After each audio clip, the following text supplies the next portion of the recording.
3. Eu vendo doce, piqui, uso máscara e tô todo dia de domingo na feira e lá em casa também.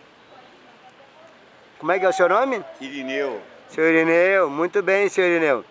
O seu Irineu vende doces. Quem é que faz esses doces, seu Irineu? Eu. O senhor mesmo que faz os doces? Eu mesmo. Que doces que nós temos ali, seu Irineu? Goiaba, banana, leite com amendoim, coco, mamão, figo. Uhum.